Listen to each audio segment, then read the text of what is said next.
Good afternoon, everyone. You're welcome to the Organhouse Concert and Seminar Series.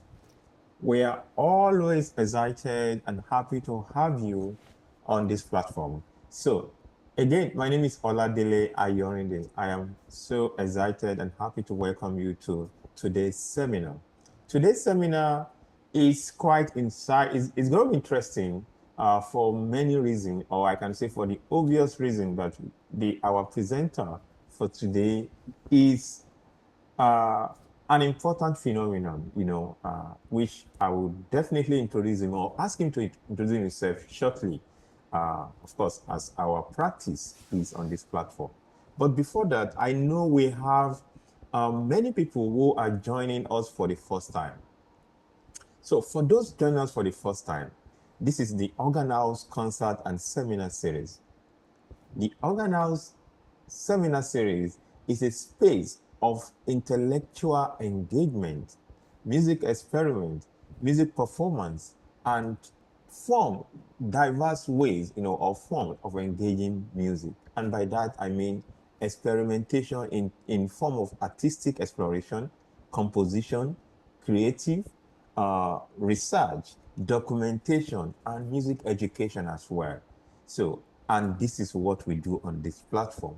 Also, this platform is a safe space where scholars, performers, creators, creatives, educators, or business people can come together to discuss important issues, without being worried about issues of, gatekeeping.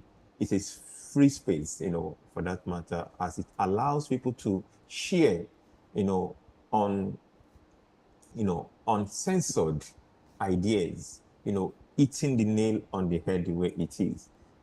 So that is what this space is about. And the reason for this is simply to create an alternative space where we can engage issues that are germane, that are important for the development of music scholarship, music education, performance, creatives, and music industry in Nigeria, Africa, and beyond. So, for some of you joining us for the first time, you are welcome to the Organ House Concert and Seminar Series.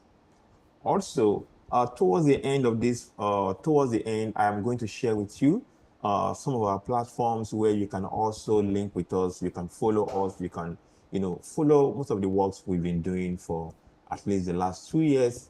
We have online digital repository. We call it digital archive, where you can go back to visit most all the seminars we've done, and they are available free access for your research, for your work, for your composition, for your performance, for your event, or whatever you are doing within music. We've covered topics ranging from composition, artistic works, music education, music technology, AI. Also, we've done series of ideas on negotiating focuses or insight into documentation and archiving of music in Nigeria and Africa. So you are welcome to explore. I'm going to share the link with you as we progress in this particular uh, edition. So again, let's come back to today. Today, we are having one of us. By that, I mean somebody who has been part of us, who has contributed a lot, and who is still contributing a lot to discourse of practice, discourse of education and technology, not only to music education, but now to the art as a whole, and discourse around technology also, artificial intelligence, STEM as a whole, sound study. Uh, so we are so happy to have our, our guest today. And by that, I mean, we are happy to have Mr. Titus, or let me call him Engineer Titus Ogunyemi. So I think I should just allow him to do the introduction because I prefer it that way. So, engineer, please, you can kindly introduce yourself to our colleagues and friends who are joining us today. Yeah, thank you so much, Oladele, Doctor. I think I'll prefer just to go by the name Titus Ogunyemi because I believe, the titles are good, but for me, we are human and we just here to contribute our best, whatever God has graced in the space for the benefit of humanity. And I think titles sometimes might, enrich on that ideology. Coming being around people who really value education. You're in music in church, you're not studying science, but these people really value education and they just the more you serve in the church, the more they kind of like look for you to be prosperous in life, and they just open your mind to all the opportunities. And I think that's where my entry point, first contact with music, and from there it has been a journey that's, that has taken me to the UK, to Germany, to South Africa, and now in the US and to some other states in the US. It's the same journey, right? It's just the mindset of having a borderless learning environment, just seeking, to absorb more and learn from other people.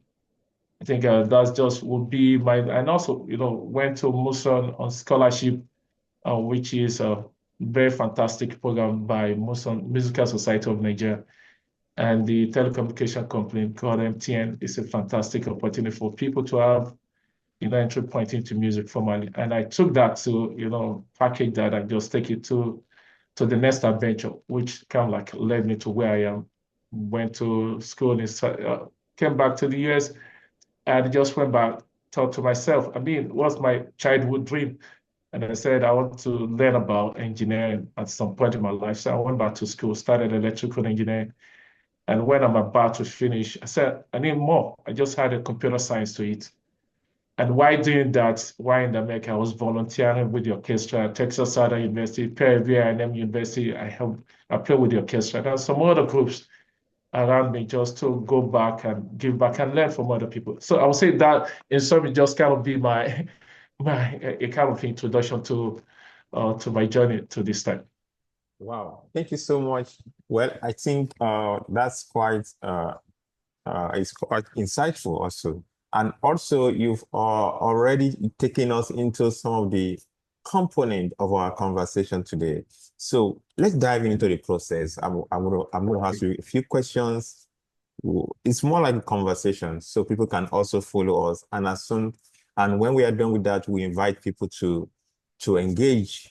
Perhaps they have questions for you. They need clarity on a particular topic. We will open the platform for our friends and colleagues who are joining us today. So I'm going to start from the first one, which always, I think, the entry point to a conversation like this, and that is what really motivated your entry into music? That's a good question. And fortunately, I've been working on my autobiography, because that's part of what's going to be my touch point for everybody on call today, or people who's going to listen to this recording, to this discourse, that everybody needs to start working on their autobiography. And why, before going back to your question, why is part of the process of decolonizing the ecosystem, right? We have to tell our story. And if we are not writing our stories, then people have nothing to read. So just your question is very important, because it touched on what I'm working on, which is my autobiography. And my entry point into music is just by being in the space. I can remember maybe in the 80s, the church, Christ Apostolic Church, Itire, in Motion Road, Lagos, Nigeria. I always, this church will always be in my heart. It's a fantastic church. It's one of those spaces where they don't have all the money in the world, all the technology, all the resources. They have the mind to see people, grow. And they started like a junior choir. They said they want kids to have their own choir. And I told my mom, I'm going to be part of that. My mom and dad said, yeah, you're free, go. It's a good space. And myself and my brother, we became part of the first set of the choir. And from there, we were introduced to record. I kind of like took interest in the drums, like the Agbamole drums, like the care guide, people who know the care guide, all the structure of drums, right? And it's so facilitating. What taught me to them is that you have one person playing this drum, or you have three people playing this drum, and the way they coordinate and communicate, man, it's amazing to me. I mean, that just blew me off that people can play all this in texture, rhythm, articulation, and communication, without looking into each other. They can perceive, what somebody's going to do next to them. So that kind of like, I started messing with those drums. And from there, I moved into playing the drum set, which is, I try to play the piano, but unfortunately, the piano is always locked up because some kids always mess up with the piano, so I couldn't proceed. But along the line, I tried the trumpet too. I played the trumpet for a while. Then before they found like a violin teacher, and we started learning the violin. We started with a medical doctor who come around in the night to kind of like teach us how to play the violin. And we took a set, right? We have 4 violins to about 12 people. So if you miss that means you're not going to sleep all the night. If you miss your turn, you have to go back to the queue. And that's how we started. We don't have the luxury of the instrument. We don't have an idea. There are different sizes, but we're able to just, through resilience and push ourselves and challenge ourselves and to start learning this stuff before, I mean, those are period of, I can remember Pastor Remy Collins and afterward, late Dr. Kolawole Shodaike, who was the vice chancellor of the JABU, which is Joseph Ayodele Babalola University, came on board, and they hired our own amazing violinist, Kennedy Davis. We call him Poxy. So he came around and he took it to the next level. He started teaching us all this ideology that we don't really know about the strings. I mean, it wasn't fantastic then, for us, because we have to go to school and come to the church. Instead, we're just living from church to school, house, church to school, house. And then we continued that. And that's kind of like my entry point into music. And from there, playing the violin, I moved to the viola because there was shortages of violists around. So I was kind of like talking to, why not change or move to the viola? And that's kind of like, I'll give a song to how I came into music is just by the community of people. And also, I mean, our own Dr. Olukoya too, provide opportunity for my colleagues to be able to be around for us to play together. So because it doesn't make sense if you can't do music by yourself. You can do it, but you're not going to last long because it's a communal activity. So having some other people operating in some other spaces, bringing in some people for you to make sense with, to create with, to learn with, is amazing too. So, I mean, that's why music is going to be a communal activity. If you leave it to the end of the individual, is not going to survive. And if you have the community taking over it, then we have so many people coming into space and giving opportunity to kids and everybody maybe around the world. So I would say in some, it's just community of people who have given me the access to the music and church. They are very, very, very crucial to that experience for me. Wow, thank you so much. Thank you. This is quite insightful. Now, building on this particular experience of yours, how will you describe your music education or trajectory so far? I think so far, music education has been, to me, it's an ongoing practice because right now, besides playing, I play sometimes. I have people reaching out to me if they need somebody to play the viola, or some people needing help with something. So it's an ongoing process. It's a part of life that you can't let go. And I have my 8-year-old daughter playing the piano. I started with the violin, but she doesn't really like the violin. But now she's talking about the violin. She wants to go back because I still have a couple of violins. I just give it to them to me. I don't care if they want to break it, let them break it. It's cheap. I bought it cheap so they can mess with it, just like a toy. And it's an ongoing process, right? Because why? And this is going to touch on our discourse because I believe music has that a fantastic, capacity to transform human experience. And that's why I kept it. And also, I'm working on a project with some folks in the UK and in UI, and during the foundation process of the project, we met an entity who said, I send my kids to learn music not because I want them to be a virtuoso, but because I know what music will do to them down the line. And this is part of the missing link, which we're going to get into.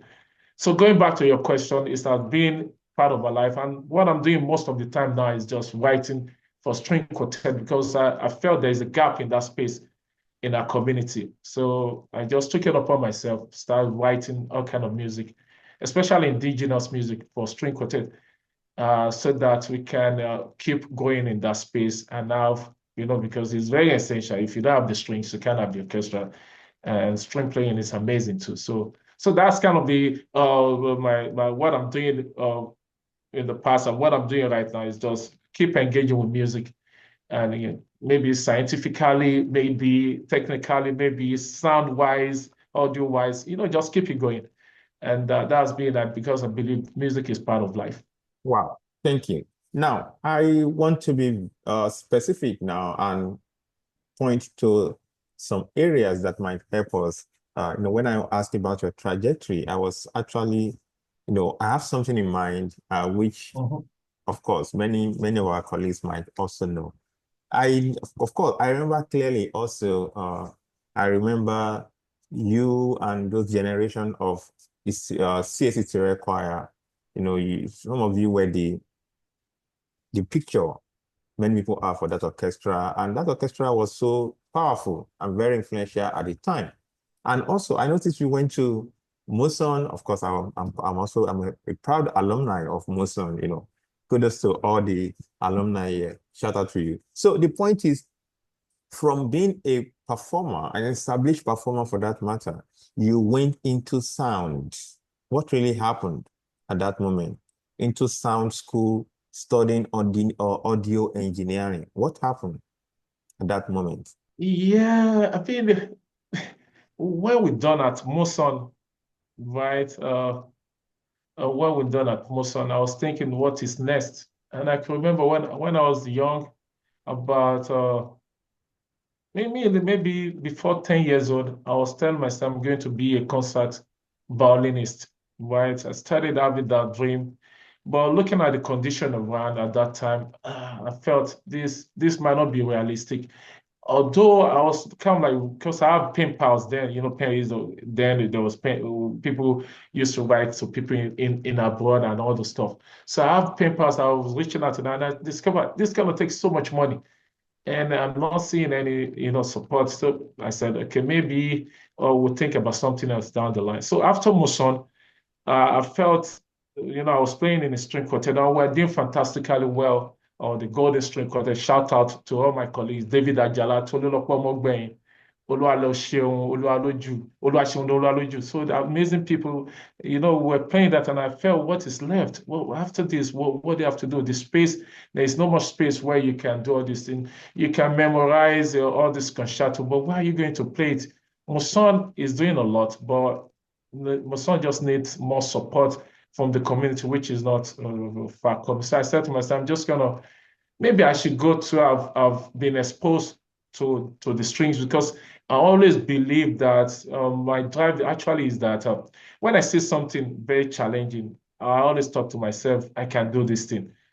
And because I have the luxury at that time, I was young, it was my backpack age. And I always, this part of what I'm going to discuss, just remind me what I meant by backpack. So I can easily move around. So I said to myself, I'm just going to try something new. Maybe I should go to the technical side of the music, because I'm playing the viola, all this stuff. So and I said, let me try something else. I looked for a school called SAE Institute. I don't know if they're still around. I went to the UK trying to get myself into the school. No finance, nobody. I saved all my money, started buying cars and doing some other stuff. I saved my money and I used it to buy ticket to the UK. I went to the school in Liverpool. It was expensive because it was in pounds. The exchange doesn't make sense. And they kind of like directed me to South Africa. They said, oh, there's actually a school in South Africa. They have a campus that is giving a scholarship. So I reached out to the school. They gave me 50% scholarship. And that's why in 2010, I went to South Africa and entered into the space of, it's actually called audio technology, because it's kind of like if you do their diploma or their advanced certificate, then you go to university, you can study audio engineer. So I did that. We did all this other stuff back at the back end, digital audio, all these things, digital audio for film, writing for film, editing, mixing, Foley, very interesting area where you replace all the audio in a movie, key shaking, slam door, all those things I recorded in the studio. So I did that on one of my projects. I composed so many music for film that, it's still being referenced in the school because my colleagues that came after me were still talking about it because mine was unique. I kind of like combined my experience in the viola with classical work and turn it around, create my own music for film. So that's just that's kind of like how I get into the sound aspect. And actually, before leaving to start, I've been reading. I just have interest. I've been reading about sound that when I got into school, I wasn't writing. I wasn't taking notes. I would just sit down and just listen because it's kind of like a recollection of everything I was reading. I have a brother that I told just print me this stuff from the internet, and I was just reading this stuff, reading this stuff. So I got into the school. I was just listening to the class, not taking of notes, nothing, just listen. Especially except if something is new, then I have to write it down.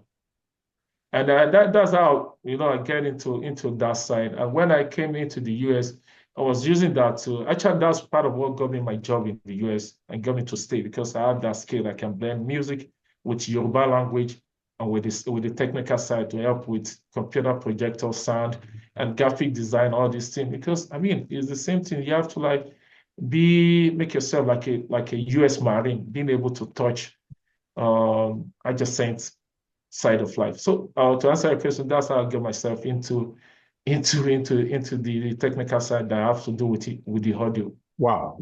Thank you so much. Again, this is an interesting one. Um, there's a lot going on here. But how did your unconventional paths, perhaps into music, influence your perspective, on education and its role in shaping the mind, the ways in which my conversation with you so far and the way you see things is quite different to the conventional way that people think about our field, you know. Mm. Yeah. I mean, just like what I said, music is amazing. And recently I started reading about, I started just reading about what is music to the mind? What is music to the brain? And I started reading, medical journals. I started reading research papers about, I mean, people have done so much. I don't know, musicians just need to dive deep into this thing. And people have done a lot. The Germans have done a lot. The Americans have done a lot. Europeans have done a lot in this field. There are so many people that I can't even, if you just Google, effect of music. And then there was a time people were talking about the effect of Mozart. But then when they started talking about it, there were no so much of quantitative analysis and empirical facts to support. But now with the mammogram machine, they can scan the brain and all those stuff. They've done extensive. I mean, when I was in school studying engineering, right? And this is interesting. This is part of, I'm still coming back. It's just a journey that I have to give people this storyline. When I was studying my engineering, there was a time, I was supporting a professor in the music department, an African American, fantastic trumpeter, PhD, fantastic person, won awards in the city of Houston by just playing the trumpet, right? And his name is Dr. Howard Harris, right? So I was working. There was this summer research for undergraduate students, and I met a mathematician PhD, one of my professors in the mathematics department. He said, "Oh, I know you do music. Why not do something? Make a research about how to write music with mathematics." I said, I don't know so much about the all those advantages. She said, work it together. Like, the music, I know the mathematics, we can exchange idea. So I did that, and it was while I was doing that, I discovered that there's so much, connection between music and mathematics. And with that, when I discovered that, and that's kind of like led me to discover the time called quadrivium, right? I know so many people in the music world, people who have really, they know about, the Greek, connecting geometry, astronomy with mathematics. They were all actually grouped together, right? There's no separate.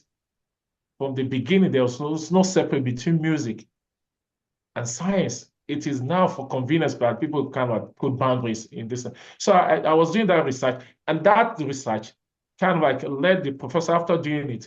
The professor of mathematics introduced me to a jazz professor, and I became assistant to that jazz professor. I was, going to his office doing some work for him.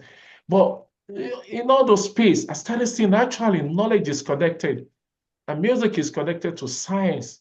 So I don't know where the disconnection came from.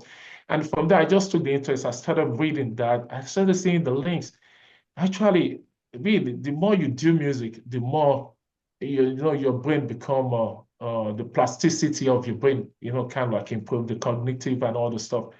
And it's amazing. And we can tell. And I was telling somebody yesterday, nobody will tell you play the piano, you sing all this classical, you can pitch yourself octave and fifth. Nobody will tell you, man, you're a genius. Nobody will tell you, oh, wow, you have a super IQ. Nobody will tell you, man, your brain is operating at a higher speed. They won't say that, they'll just say, wow, I love the way you play. Well, I think that's kind of like limiting. Rather, if you say, wow, I love the way you reason, I love the way you problem solve with music, right? That shows you kind of like put you in a different space. That put you in a space with a scientist, right? With a mathematician, with an engineer, with all these people, which is true. But I think it's just communal disconnection and the way we teach it and the way the music teachers too, probably their exposure to these ideas that this field are actually connected. And if they can take it from there and start teaching with that kind of mindset that you are actually a scientist, but you are a scientist in abstract form. You're doing all this calculation that will take, computer to do so much. You're doing all this calculation with your brain. You can pitch perfect fifth. You can do all those stuff. You can play in position on the trumpet, on the violin, on the trumpet. You can, all this fingering. How do you know which one to play at? So that's a fantastic stuff that the brain is doing, the calculation, and that's why if you go to AI, they're still trying to match up with the brain. They've not been able to match up with the brain with all this artificial intelligence. You can read someone else. They're still trying. That's what they're pushing for. But it's still going to take us some time to get it, if at all, if I'm going to get it. But you have a brain that is doing that. That means you're a genius, right? But if you don't see yourself that way, it's just going to be limiting in the mindset, in the way you do things and the way you carry yourself and the way you do your stuff in the field. Okay, thank you so much. Yes, I am definitely going to, refocus the conversation for a while, and I'll come back to Okay. discuss around mind, science, music, STEM, engineering, artificial intelligence later. But let's talk about this. Um, of course, like I mentioned earlier, I met you at CAC today, although we don't know each other, but I was a young boy. Also, my parents would bring us to the choir festival. We come to, from Ikeja, we always come to the choir festival, choir performance, and you see this big orchestra, even within their small space. It was very big at the time. And central to this kind of activity, or I can say this was not just about CAC history at the time. CAC Educator was doing the same. Yeah, they have a fantastic shout out to the guys at Educator. And Yava also they were also doing their own thing. And of course, the Apostolic Faith was around at the time, but now we have a lot of people, organizations doing that. And of course, we have MFM, which seems to be championing that movement in recent years. But my question for you is, what lessons can institutions learn from community music models like that of CAC, orchestra, and MFM, and others around today? Oh, thanks so much. I think the lesson would be, I think it's going to be a leadership lesson, right? Having a leader who can project into the future is very essential, right? So if you look at all those people, all those organizations that you mentioned, CSE, Tire, Yaba Church, Apostolic Faith, what is MFM doing right now, and all the churches and other organizations is the leadership. For my own space in CSE, Tire, what the leadership under the directorship of later Dr. Kolawole Shonake. And what he did was actually that you're playing this music in this location, and you might limit your thinking to this location. Why not take the same thing, take it to where it is happening, take it to the island, take it to where the aristocrats, the who is who, always come to for events and where they gather for this kind of music. And that it kind of like took us from it, right? And to Muson Center. And by doing that, what is happening in our mindset, we started seeing ourselves not locally, like we have a gift that could cut across the boundaries, that he has exposed us to a new sphere of life. And what I said, the man could project where we are to where we need to be by the grace of God. So I'll say it's leadership. And now if you go back to the same space, is the same thing happening? No. Why? Because it's not money. People always think it's money. It's not resources. It's just leadership. It's what people can see and how much knowledge people have about the importance of this stuff. And somebody said, I think it's Miles Monroe, the late Miles Monroe, Dr. Miles Monroe, he said, God will give you the desires of your heart. Not God will give you the money you need to drive the desire. It's once you desire it and you can see it, then the resources will start because you start working towards that desire. To answer your question, I think it's leadership. And we need to have more leadership. We can think beyond themselves. We'll think in a communal way. We can see what this tool called music can do to people and do to kids. And that's what it has done to us, done to you yourself too. So if you have this kind of like a leadership in place, and then also, I mean, locally in the government level too, is problem of leadership. I think Dr. Uwamara said something that he tried to take music education to the East at that time. And the people and the government, they can't really see it. So they kill the idea. So it's leadership. If you have people who can, push this idea, we can understand the importance. And I think much of that space will be in the space, not just the space being in the space, but it will be functional in providing an access to this kind of like endeavor in life, which is part of what I discussed, functional, making music functional in the community, making music functional at individual level, and at the end, at the national level, making music functional. So I would say that it's just is the issue of leadership and not anything else. If you have the leaders who have the mind, then people will have the people who have the passion to follow. Wow. Thank you so much. So I want to build on that particular point you just raised, the question of leadership. As we all know, the music education in Nigeria today perhaps needs to upgrade in this area or go back to the board, in connecting to this notion of leadership. But definitely we are going to come back to this. There's something that is quite important to your response now, which I really want us to, open up a bit. And this is very important for all of us today. As mentioned earlier, apart from knowing you as a member of ITRES and the Muson, later you became a core member of the Muson Orchestra.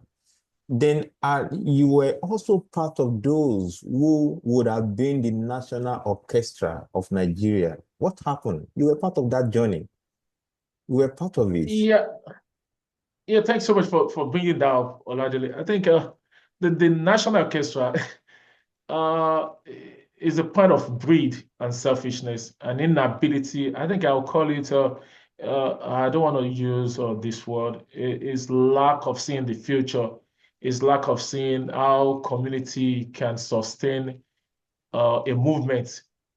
So it's lack of that. It's leadership. Just a bunch of people who are selfish, right? Who occupy this position of leadership, but they're just there, which is kind of like a phenomenon we've been seeing every time. So the National Orchestra, we started national multiple times.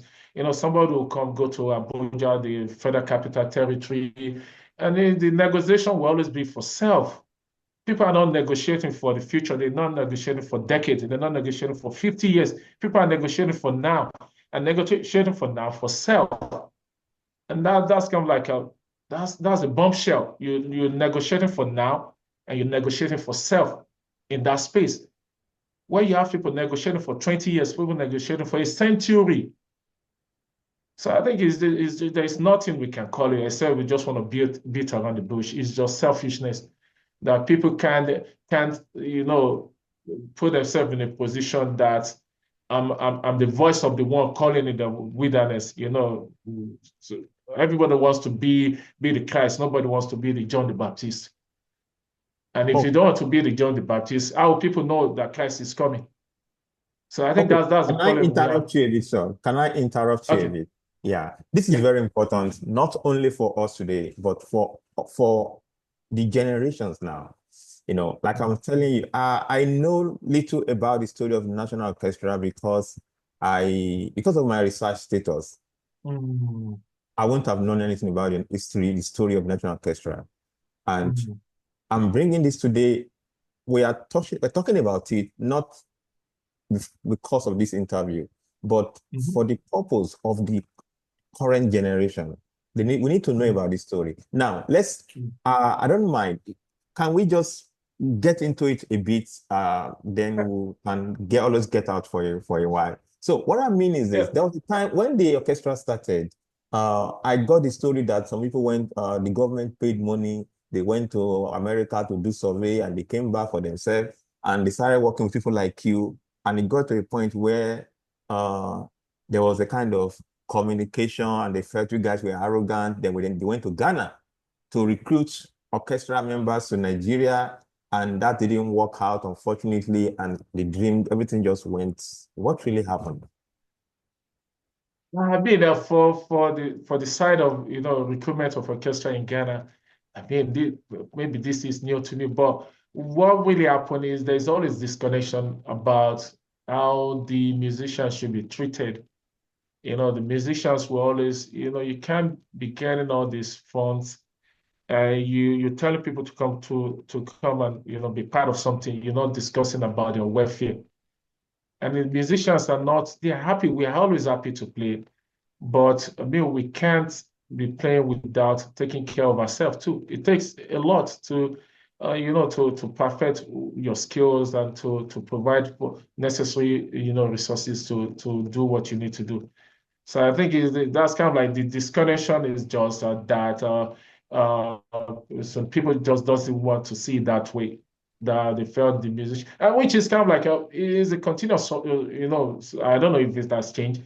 Even some other orchestras that I've been part of, and other people, some of my colleagues.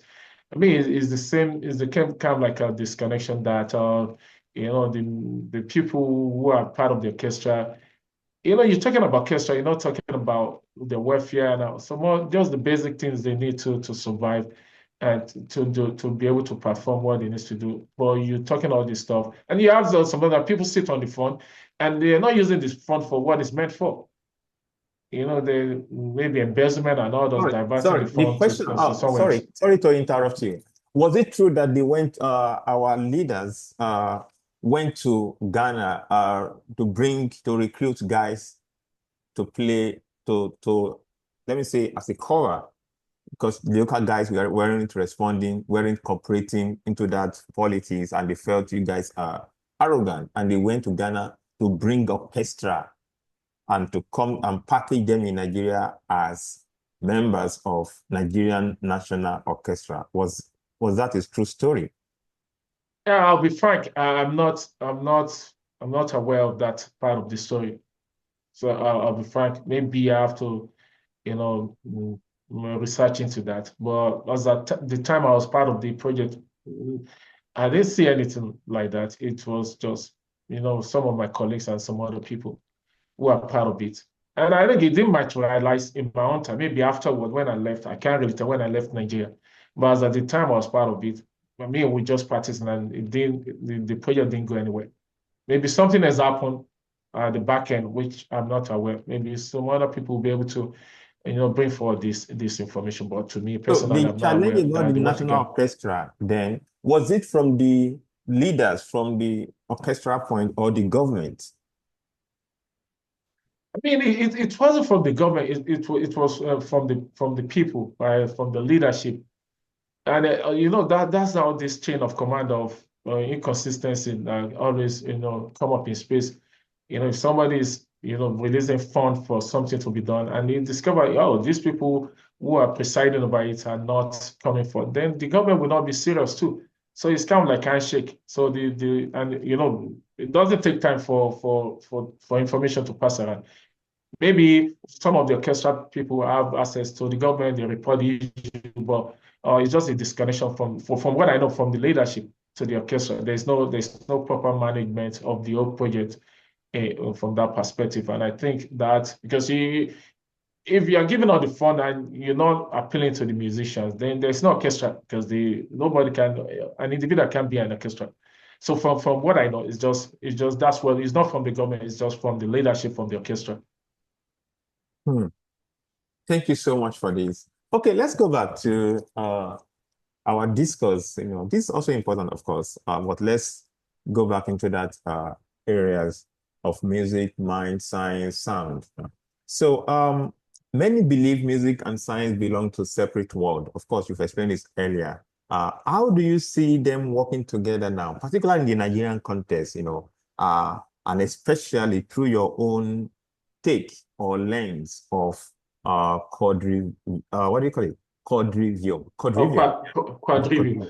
I mean, Quadrivium, yeah. quadrivium. I mean, if you look at it, there is a website that I would recommend for people to go and read more about it. It's called Beza Institute, BEZA Institute. I think .org. We can always fact check that one. Let me just see. Yeah, so it's an amazing website. They did a kind of like there's a paper written on the quadrivium, and I think they too are just pushing for classical education where you have all these things connected. And if you look at it from that perspective, you see actually the music is part of all the stuff. They put them in mathematics and logic and all those rhetoric and all those things, but there's no disconnection. And if you look at it from Nigerian space, there is a disconnection, right? In fact, yesterday I was looking at some of the degree plan for some of the institutions, and you can see the music curriculum. I saw one is just 1 credit, 3 hours credit of mathematics. That's a disconnection. Why would a musician just take, just one mathematics? I don't know what mathematics, but I mean that's a disservice to the minds of the musicians. And even in our space, if you enter a university as an art student, you can't transition. There is no way you can transition. You can move around. And I think that's part of what I'm seeing in our own space, that we need to break all these boundaries. The knowledge is, I mean, if you look at Dr. Mishi that says something, that all these fields of life are all connected, that we just break them down for convenience. It's just for convenience. And his own life is a testament to it, that from being art student, history, and all this stuff, and moving into geology, becoming a geologist. He became a geologist without a foundation in science. But the journey was rough because they had to go back to university and start all over. But that shouldn't be the case. We should create a pathway where you can exit and come back. It shouldn't be a problem. I think they try to do that in the Western world. But I think the curriculum is still kind of like deficient, right? Because if you look at the mathematics you've taken, it's still low. I was telling somebody, musicians should be given calculus, take calculus 1 to 3 and go to differential equation, right? If the mind can take it, that's just my take. The mind is the minds of the musician can take this stuff, but we just need to be intentional in the way we design stuff. Going back to your question, our system is still broken. It needs to be fixed. We need to break all the boundaries, make sure people can enter any field and exit any field without any restriction. And all these are your art students from my school. People should not be, breaking down into that space. That's disturbing. That's detrimental to the mind. And then from my school, people should just take the classes you want. Once you met your high school, whatever, go to any field. You can enter through music and go to be a neurosurgeon along your journey, because it's a journey actually. And the institution should just be there to guide the mind. And you should have an advisor who can sit students down and help them to follow in their path. I mean, I have a professor too, African American, fantastic person. It was in the music department that he discovered that he could be a mathematician. And this man became a head of the physics department. He became head of computer science department. He became head of mathematics department. Just somebody who started from music, a saxophonist, and I think he plays some other instrument. And there's an entry point into this field of life because they're connected. That's what we functional.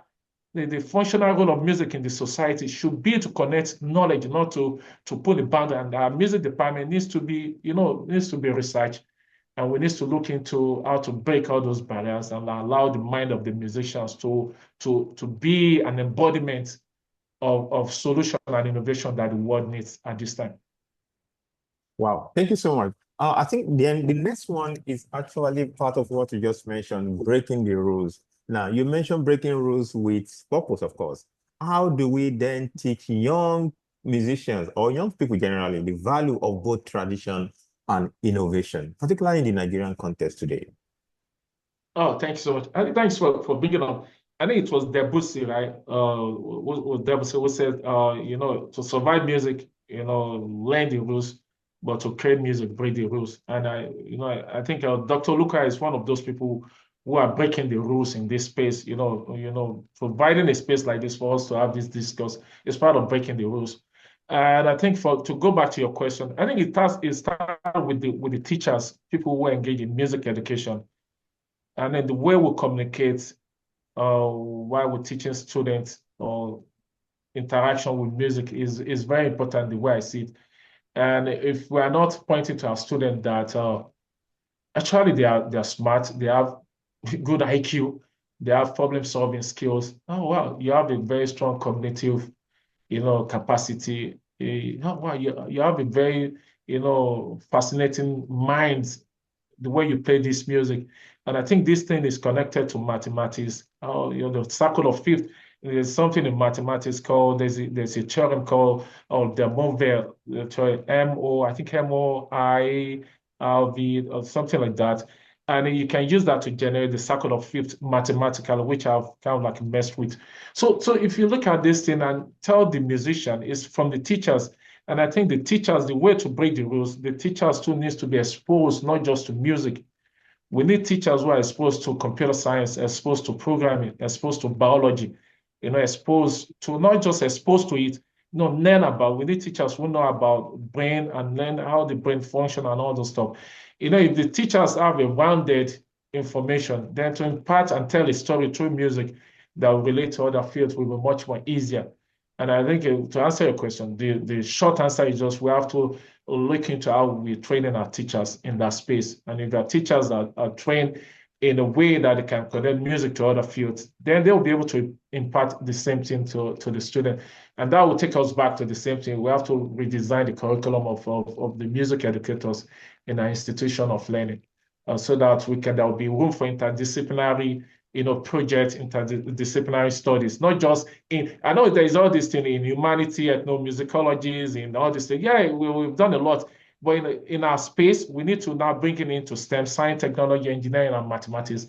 We have to bring all those interdisciplinary into that space so that the mind of the musician, by the time they are leaving school, leaving their space of learning music, they have a roundabout. And I said something, there's something like I wrote yesterday. I said, I see music as a key, not just I don't lock students in the music room, right? But I give them music as a key to unlock the other rooms, go to the restroom, go to the bedroom, go to the living room, go to the staircase, go to the garage. And that's what music is. It's not to lock in the music room, but to open other doors around you and make you connect to the world around you. And I think the music educators can do that. And the way they can do it is for us to redesign our curriculum, how we teach it and how we see it. Okay, thank you so much. I have one more question for you. As after that question, we are going to open the floor for our friends and colleagues who have been part of this journey since we started. But before that, as mentioned earlier, I promised that I will share some of the links, particularly to some of the recordings we've had in the last 2 years, and so I want to share that with you right now. So check the chat. I just shared the link. If you are joining us for the first time, you are welcome to go to the link, follow us on the first hand. On the second hand, the resources there, that is our digital archiving space. We call it digital experiment in archival practice. So what we do is we do research through forum like this, through interviews, through oral interviews, through performance, through artistic exploration, and we document them. Yeah, and make it available for further exploration for scholars who want to, who, for instance, are working on the notion of Nigerian or African art music. There are a series of conversations around art music on that platform.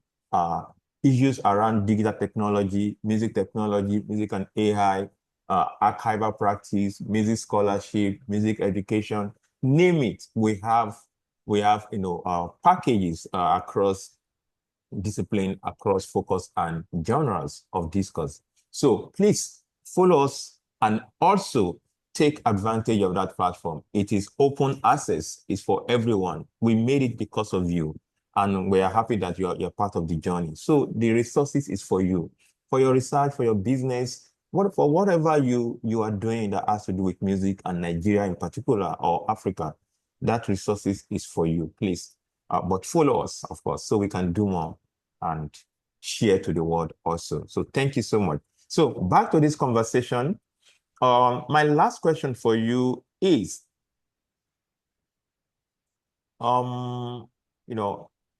if, for instance, now, if we were to redesign Nigeria's music curriculum, I mean, from primary, secondary, undergraduate, graduates, if we were to do that today, what role would music and STEM play?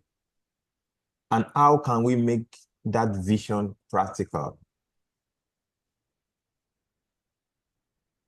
That's a big one, but I'll give it a shot. So if you're talking about if you want to go to the grassroots to build these ideas up, I think one of the easy way to start. I don't know why music is being taken out of school. Well, we should just make music part of life. And if we make music part of life, then there will not be any separation. In the Western world, I was talking to somebody, fantastic African American. I went to a graduation for one of my friends who is graduating from a nursing school. And I met a guy. This guy has 2 undergrad, 3 masters, and 1 PhD. This guy started from music, moving to a sports health management. And with that, he taught music for a while. And now he's teaching biology because of his position. He needs to teach so many classes. And my question, how were you able to do that? He just said, I started music and I just kept studying. So the point is just we make it part of life. And I don't know why we don't have like a choir anymore in our schools, in the primary school, because that's kind of like easy entry to music for kids. In some organizations, some churches too, to have like children choir, because it takes a lot of resources and the logistics and all. I don't know why we take that. All those things needs to be brought back. And if we have all those space where one of my ideology about life is that whatever you think is difficult for you in life, expose yourself to it, right? Just be around, just keep going back. Before you know it, the idioms, the jargons, the techniques will be coming, you'll be seeing the logic, the connection, and you'll be forming interest in it gradually. So I think it was just let it be in the space for people to interact with. And if you have music in the space for people to, at any time, they will. Anyhow, they will. No, not just classical. We'll provide it traditionally, we'll provide it with all the style of music.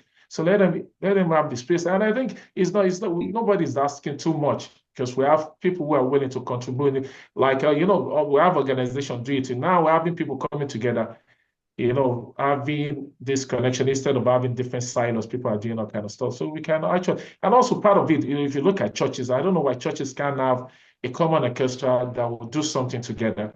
So instead of having people, if you can bring our resources somehow together or form a regional campuses where people can interact with this, or let's take Nigeria and break it into regions and break the school district, right? And have a center where students can go to. Because our environment is quite unique. We can't compare, and that's part of it. We can't take something from the Western world and just bring it. There's so much uniqueness, right, happening in our own space. So we have to adapt. We have to create our own space by ourselves. We can't take something from Europe, from Germany, from Asia. It's not going to work. And we have to start looking inward to solve, to attend to some of these problems. So if you have all these regional centers where people, in a nutshell, just provide an environment where people can interact with music and make it easy for them to come in and go out. If they want to come in, let them come in. If they want to go out, let them go out. So let us not put a boundary here and there for the cause of disconnect. And the same thing goes for the music educators too. Let's train our music educators to have rounded information, not just one class in mathematics and all the stuff. Let them have 2-3 classes, or let them have the ability or the process or the capacity to be able to do that. So that when we talk to our students, and if you look at it, students are not looking for music theory anymore. Students are looking for meaning and purpose in life. Sometimes you're teaching a bit, then after what is next? And if you go to an institution of learning, that's why music department is going down. But if you bridge music with STEM, we can have more people coming into music, right? They can come in from this different angle, and they can, if they like, they can, spread out. And with that, if you form this connection, there will not be, we're looking for students in that space, and we're looking for people. And if you make it at the grassroots level, then people can move with it and grow with it and take it to the institution, which is part of some of the things they're doing in the Western world, where you have somebody playing music in high school, playing the violin, trumpet, or playing the piano. They can use that to get scholarship in the university and leverage on that to keep going, playing the orchestra and get some money. So we should, I mean, if you look at institution, how many musicians have been given scholarship to play in the orchestra? Maybe zero. So even some of the top-notch university we have, the schools, I don't want to mention names. If you look at the departments too, well, how are they treating the music students? And people coming from other departments to support the music department, how are they treating them? There's no credit, there's no support for those kind of students. So how do you want this thing? If you keep going this way, it's just going to die. It's not a cause. It's not being pessimistic. And even if you take it to the Western world too, they said if government wants to chop off something on their board, the first thing is music, arts. That's the first thing to go. And I mentioned something the other time that I just to throw this out. I said that the backpack age, the age, if you're single, you're not married, that's your backpack age. You can easily move. I always tell musicians, use that time to move. You don't have any responsibility. Take a class in computer science, take some more classes in mathematics, go and talk to an advisor. How can I do double major? How can I minor in something else? Or support my music endeavor or provide a fund. We have to follow the fund right now, because if you look at the American government, for instance, this is where I'm living. The funds are leaving the heart and going into STEM. If you don't follow the fund, you can follow the fund, get the fund to support your ideology. If you use it to support your music dream, use it to get the fund, follow the fund, get the fund, and start building your own space. You have the knowledge. Maybe you're a medical doctor and you're still in music. You can take that fund and start, making changes in the music world, contributing to the music world. So, I mean, there's all these things working together that, just going back to your question, we have to make music accessible, and we have to create that connection early in time. We have to let the people who are doing music, it's not a waste of time. It's actually a workout for your mind. It's a gym, right? Somebody said it. Music is a gym for the brain. And if you want to feel fit, where do you go? You go to the gym. If you want the brain to be fit, go to the music, right? Engage in music. And if you start telling these narratives, people will see it differently. And I think the approach will be different, and people will be much more to open. I mean, I'll say something. If you look at Albert Einstein, right? Albert Einstein wasn't good. People think all these people who are fantastic will read theirs. You think they have the bond with all this? No. Albert Einstein, I mean, his tutor said, this guy is not smart. Just take him out of school. And you know what his mom did? He bought him violin and viola and took him to music class. And he said it in his own word that his own law of relativity, it was as a result, music played a very key role in helping him to design that research and come up with that solution. So if you look at it, I mean, there's this connection, and that's just the point I'm saying. The functional role of music in the society is amazing. And until we, the musicians, the music educators, and the practitioners in music, until when we start telling these stories, nobody will see it, and the funds will not be coming. We should leave the Western world. They are advanced. They have so many opportunities. Students can move around, but we don't. And that's why we're preaching that we have to break all these barriers and create all these interconnections within the field of knowledge with music and science and technology and mathematics and all those stuff. I mean, if you look at some institutions in America that are so smart, they now have double major. If you're in music, they let you do double major, maybe in computer, in engineering, in mathematics. and they combine it together because they too discover music are going down and they have to find a way because people are looking for meaning, people are looking for purpose in life. People just don't want to be locked up in the music room. They want to go to other rooms in life. And we should give them the key to do so. And music has the capacity or to deliver that to any humanity, to any person. I don't care your background. I don't care whether your parents are educated. I don't care whether you live in on the slum. Give a child the music and support that child to connect that idea with other fields, and you see a genius in the future. Mm. Wow. Thank you so much. One of the things that I think people need to, a take home that I would recommend is follow the fund. Follow the fund, which is taking us back to the ideas of value and value, taking us back to the pedagogues, the teachers among us. I think it is a discourse of value.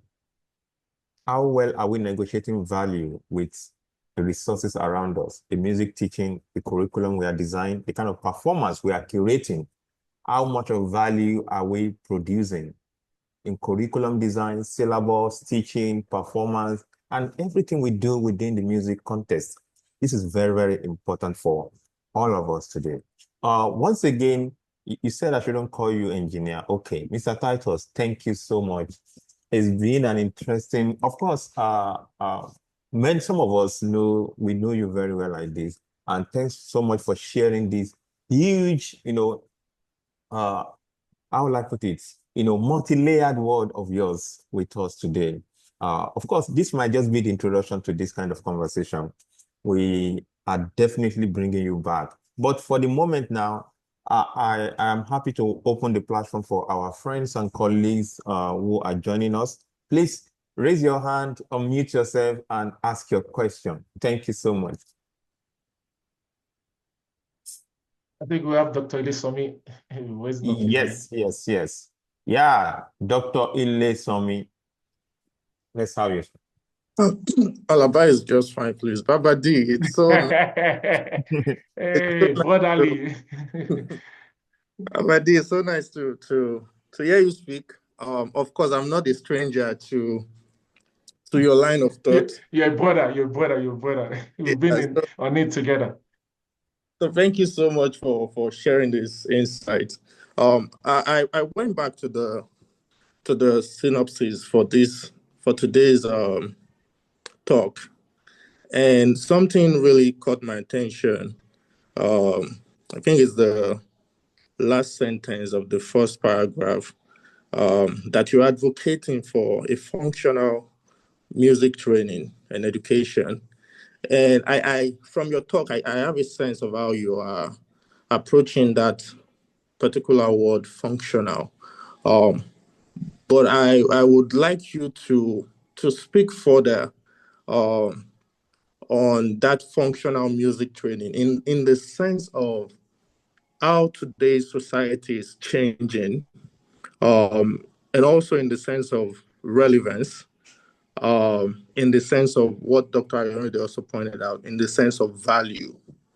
How can we make music education relevant? Again, you have spoken on all of this, but there's something that I'm looking for particularly that you can speak more about, which is how can musicians today, through the training that they get, through their own self-training as well and retraining, how can musicians set themselves apart in today's changing world? One, two, how can they how can they be more, use their skills in a more relevant and critical way? But again, coming back to career, coming back to making a living, coming back to making a living. I saw someone posted on the Musa alumni page recently, which you responded, and this person talked about, I think something along the lines of,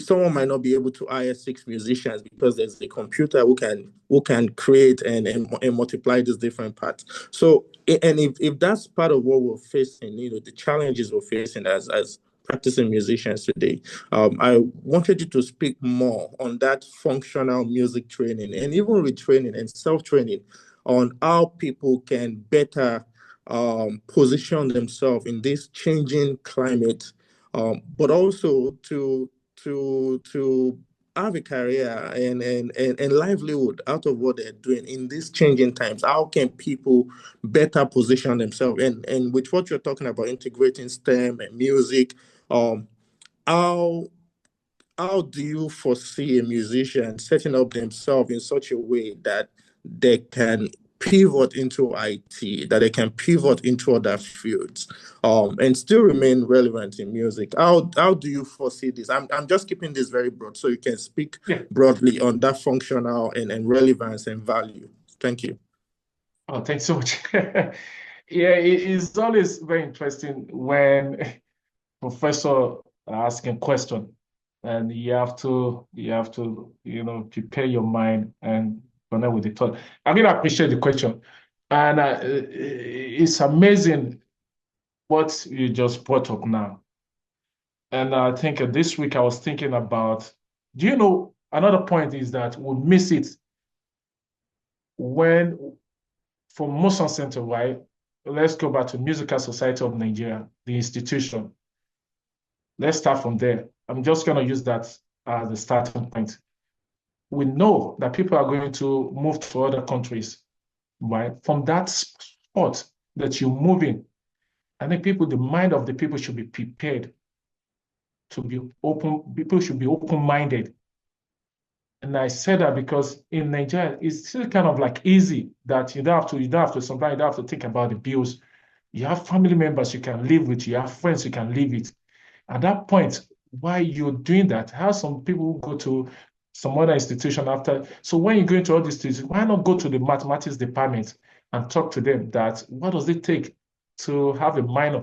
All these things. I think to answer your question, I will answer it elaborately, and I will give a precise, answer to is fear. I will just say that's just the truth. People are fearful that how am I going to cope with this thing? I don't have mathematics background. And I will tell you something, there is a brother, I won't mention the name, you might know the person, Dr. Alaba. When we came to the US, right, this is always good to tell a story and tell a real life story in order to answer the question that this is not a fable or imagination. When some of my colleagues came to the US, there's a particular somebody that everybody's fearful because it doesn't have background in any other field. Is just went to Muson, just Muson, high school and went to Muson. Why? Do you know today, the person went to university, started in the music department and moved because we are fortunate to be under the guidance of our late Dr. Shonake and the family, fantastic people, that will forever remain in my memory, forever, fantastic father in the Lord. And he told us something. He said, you guys have been doing this music. To an extent, you can start practicing and take it to the next level by yourself or hire private teachers. Why not go? He was even pushing us to go into the medical field. And some of us, and I'll tell you today, in our life, there's so much. That's what I said. We need to start writing our autobiographies so that we can start reading all this information. It will inspire us. And this person went to university and changed to electrical engineer. He did electrical. He went back and did master in electrical engineering. He's working as an engineer somewhere. Somebody with zero. The only education he has is just music. That's the proof that music did help the colleague. He might not know, but I know from my research, from what I've read. And we have some other colleagues who have gone into music. They came here, they went to nursing and some other stuff. So to answer your question, is just fear of the unknown. We're thinking it too much rather than taking a step. It's not, it's the step of faith, but it's the step of facts because the school curriculum here are so designed. If you're living Nigeria to abroad, I always tell people go to Yaba, buy used book of engineering books, mathematics, and go online. There's this for dummy, this for beginners, this for kids. That's the way I entered some new field. I just Google something for kids, something for dummy, and I started reading. or try so many books. I want to find somebody that will speak the language that will make me comfortable to get into it. So I think it's fear. It's just fear. People are just being fearful. So we shouldn't be fearful. It's knowledge. If you can memorize all this concerto, all this movement and sonata and all this stuff, your brain has the capacity. And I want anybody to disagree with me on this one. Your brain has the capacity to be anything. If you want to be a neurosurgeon, it's just take a step. I'll tell you another story. When I was doing my engineering, there was a time I talked to myself that if engineering is not going to work, I'm ready to go to medical school. And I started taking a class. I went to biology 1, I took biology 2. And I started moving, and I discovered it's just story. People are just telling you stuff, no terminologies that you don't know. That if you take time and go back to them, you memorize and you know them. But to answer your question, it's just fear. And to have a functional, it needs to be intentional and deliberate. The musicians needs to start, see yourself as an embodiment of superpower. Do you know the cloud technology? We'll put it, cloud technology, like people, AWS and Azure and all those, Google Cloud, they have all this compute capacity that they're not using, and they start renting them out for people to use over the internet. The same thing is the mind and the brain of the musician. You have all this compute that you're not using. So why are you working around wasting them? It's just take a class, go to community college and talk to them. There are people that one of my advice I always give to people, sorry, I'm taking all these things together. If you get to a school in America, make a friend with professor in the mathematics, go and talk. Just see that some of them might even be musicians that you don't know. Knock on door on the computer scientists, talk to them. And take them, what does it take? I'm a musician, I don't have a background. Well, what does it take to mine? They might even give you a fund or scholarship to get into it without a dime. So I think it's fair. It's not being intentional. It's not being inquisitive. It's not asking questions. It's not having a relationship. You always keep a relation between musician all through your life.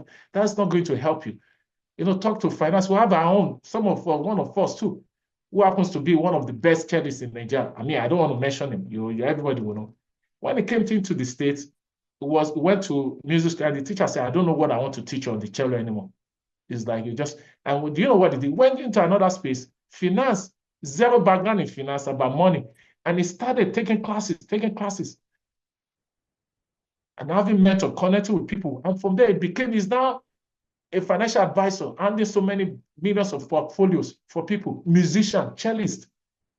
Right? So this thing is available to us. If we're just denying, we're telling ourselves lies. All these things are available to us. It's just take a step of faith, boldness, be intentional, being curious, believing in a relationship outside your music world, reaching out to people, just ask questions. I used to do that. Just go to a professor and talk to them. I mean, what does it take to be an electrical engineer? And they will start talking to me. They just talk. Because, again, if there's a book about how to win a friend, I've forgotten. I think something Carnegie. If you find it on YouTube, I'll find it and share. Just listen to it. People like to talk about themselves. So if you start talking to me, they will tell you the journey of that. What took them 50 years, they will tell you in 1 hour. And you have what it takes to kind of guide yourself in life. So I'll say it's fair to answer your question, Dr. Alaba. To put music in a functional position, I mean, I'm thinking about something. One of these, how does music relate to endangered languages that are dying? Can we revive music with music? Can we revive languages that are dying now, community around the world, maybe Yoruba, Igbo, all these things that are dying, people don't speak anymore? Yes, we can. How? We can use music. We can form choirs, right? To speak those languages, and we're solving the problem. Kids will come and learn the language by just listening to music. Just listening to, and people have a space to communicate with that. And there's so many ways to start creating a functional role of music and carving out something for yourself. If you look at audio programming and all those stuff, people programming for music plugins, I mean, all this knowledge doesn't come cheap, but I tell you, if you start looking into them, start talking to the professional in the field, America is fantastic. You can reach somebody through email, tell them, can I have a session with you? I'm this and this, and I want to get into this space. I have flair, I have passion. I'm thinking of this field. Can you tell me, I mean, music background, is it possible? How can I cross? How can I merge it with my music? Or what are the opportunities for music? Signal processing, all those things, all these things are there. They are connected. You have the capacity, you have the brain, you have the mind, you have whatever it takes. You have God. I mean, if you don't have anything, you have God. It's just fear. Just take a step and start launching yourself into the space, expose yourself, go to conferences and talk to people. You'll be amazed how this journey is easy to start and how this journey has provided for itself to sustain you through that journey. So whatever you want to batch into, right? Because we must be truthful, follow the fund, right? In America, in the Western world, you have to pay the bills. You're not being driven by the bills, but you're being driven by life. You want to make yourself embodiment of contributors. You don't want people to put you in a box in your music room, and whereas you're missing from the living room, missing from the restroom and other places. So I think maybe I went too long just to, I know some other people might have questions in that space, and just to kind of like touch on it for them. I think it's just launch and ask questions, or talk to people in all the fields. And the curriculum, talk to advisors. Even if you've gone to school, go back to community college and take advantage. If there are so many resources, workforce and all those stuff. And even back at home too, take advantage, go to school, talk to professors, find a way, take classes, take online, there is online. They will talk to people. There are so many Nigerian professionals. Reach out to them. Don't ask for money. Ask for knowledge. When I was in Nigeria, I was reaching out to people in the West for books. I don't ask for, just send me this book. I can't buy it, but and people send me books. And I started reading. I don't ask for money. I just ask for books. Or ask for connection, ask for people. How can I get into this conference? From tender age, my parents are not rich. They don't have the money. They don't have anything. But just the mind is rich through music. And I can leverage on that. I use music as a vehicle to drive myself everywhere I need to go. Wow. Okay. I hope Alava is okay with this. No, it's perfect answer. Please, let's move on to the next person. Okay. Thank you. So we have another hands off, but this person is B. Could you please ask a question? I'll say Mr. B, but kindly introduce yourself. This is Organized Convener Seminar Series. As we mentioned earlier, this is a safe space for anyone. So we encourage open engagement. So kindly tell us your name. We'd like to know who we're talking to and who is talking to us. Thank you so much. All right. My name is Babatunde David Aonuga. I'm from University of Ibadan. I lecture at the university, the music department. Okay. It's a pleasure to be can you hear me? Yes, okay. Yes. So it's a pleasure to be on this program, to listen to the wonderful speaker, who is also a bosom friend. We had a lot of dealings together while he was in Nigeria, and as a matter of fact, we were in many groups together, playing as string players, even in the National Orchestra. Well, what I'd like to speak about is just that it's a bit unfortunate that a lot of things have gone wrong in our Nigerian system. He mentioned the word the other time. He said ecosystem. The ecosystem of Nigeria in terms of music is very, very, very faulty. I've been a practicing teacher of the violin for years. And to be honest with you, most of my students have been students of the rich. I've hardly had any dealings teaching. Well, there were anyway, but there are few. And when I look back at those students that I had trained, I can't see any of them functioning in music in any way. But I was wondering what could I have done better as a teacher of the violin if I had, not just concentrated on certain rich people, but even those people who are not rich, who come from very unprivileged backgrounds. Perhaps some of them could have changed the face of things in the country presently.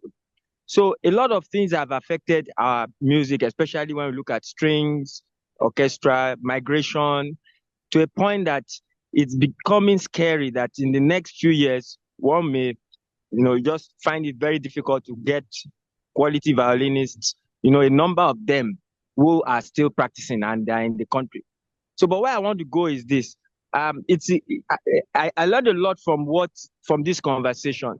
And I think the conversation borders on the fact that most of us this is our generation. Some of us in our 40s, 50s, it seems we are still laid back. thinking that somebody's going to come and fix our country for us, or somebody's going to come and, bring those innovations. There is Titus calling and interested what's happening in the country. How can they support? I think we who have gone out of the system need to look back and begin to, who have passed through the Nigerian system in terms of music, who have enjoyed some little privileges. We need to somehow muzzle our strength and muzzle our courage to put things back. And those who will put things back in our country are likely not to be the rich. They're likely to be just those who are even below the middle class. And I think in the country presently, a lot of people are losing out in terms of music education. Just recently, I asked my students in music education class, I said, how many of you did music in your secondary school? Out of 17 of them, only 3 did really do music in secondary school. So most of them just decided to even study music when they got to university. It means a lot of young people are left out in this system. And for music to actually get to that point of maturity, we need everybody. We need that person who is doing science to be involved in music. That person who is an art student who should also be allowed to do music. Gone are the times when you say only those who are in arts should be given the opportunity to do music, or those who are in science, you can only do further maths, you can't do music. Cuts across several aspects. So it's a bit unfortunate that our country is where it is, but I think we, especially the young ones, have to be more pragmatic and be more involved in shaping our society back to what it should be. That's what I really would love to add to this conversation. Thank you for the opportunity. Thank you so much. Can I just say something? I just want to say something. I think I have some ideas that could help with some of this stuff. I think it's also a disconnection, right? For instance, we talked about National Orchestra, and we look at Muson too. I mean, there's a disconnection between Muson and the community too. That's why Muson Orchestra is not even being seen with the role of Muson Orchestra in the community. And somebody said something that Muson might fail. I don't want to say the other way around. If the way is being one that you believe music is meant for a certain group of people, that's heresy. No, that's disservice to humanity. I think we have to take music to Ajegole. There was a time I was in Nigeria, I was thinking I'm going to go to the prisons.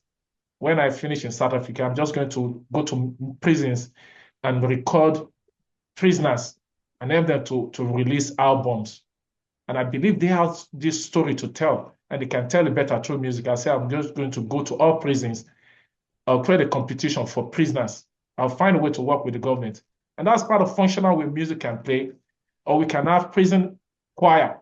Musicians can go to the prison and use music to heal them from the choir and train them to sing or train them to play instrument. I mean, it's not going. I'm not saying go to the worst one. There are levels, but if you work with them, it's just my own thought. I don't know how, but if you look into it, I mean, for the musicians, for the string players and all those people playing classical instruments, do you know why it's failing? Because it's not part of the ecosystem. Why we still believe in we're teaching the rich people, leaving out the large majority of you're talking about 1%. How do you want to build economy with 1%, top 1%? There's nobody to do that. If you look at idea of business, why is Amazon trying to sell to the whole world? Why can't they just sell to people in America alone? You only win when you touch people win with the bottom 99, but people rule with the top 1%. And we have to understand this dichotomy, right? So to make music work, for instance, why can church have orchestra when you have musicians that are paid, and that will set a standard for the rest of the people? Let all the churches, all the organizations, I don't want to mention them, we all know all the churches, let them come together, form orchestra, and put them on their payroll. And then all these churches, they're receiving all this from people, donations from the community. Why can't they put money back to the work and sustain this field? And how can they do that? Imagine, and I've been saying this since when I've been in the Muson, Why? We have Dusi Oyukon, we have Nathan Ebasi, we have what have been done with those people with orchestra? Nothing, zero. We have all these amazing musicians, and which we can take their music back to the people. Imagine you put Nathan Ebasi, you put Dusi Oyukon on a stage, you have orchestrator writing for them, you have the orchestra backing them up with a band, and you put all these elements together. People will start seeing the functional role of all these musicians in this space because they're speaking the language, the music they can hear day to day. And if you do that, do you think it's good? Yes, it's going to change because there'll be competition for people to get into the orchestra. And you can have first violin, second violin, you can have substitute people on the waiting list. And this will come from the musician. And you talked about people needs to look back. People are looking back, but people are looking back. The people are telling them not to look. The community, the environment, the state is telling them not to look. But what I can propose, institution like MTU, can create a summer holiday where they provide the solution, they provide the environment, the security, the system, the resources for all these people to come home and teach people, open up to all the kids in the environment, let them come. We have all this mass of professionals abroad that are willing to come.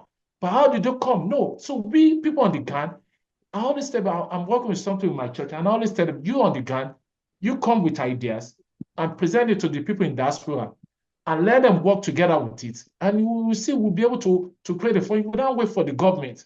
But we have all these organizations that are impacting people. You know, they have this capacity to influence people, all these churches. So the churches can create an environment for all these professionals to come home, give them the space, give them housing, give them transportation, give them so they are not asking for too much, and give them maybe remuneration and let them do what they can do best. And for the time, it may be 3 months of summer break. Let all these kids from every sphere of life, don't limit it to top 1%. Top 1% is not going to cause a change in our country. We need to change that narrative. And the musicians, the educators, and all of us in the music practitioner, or we can do it.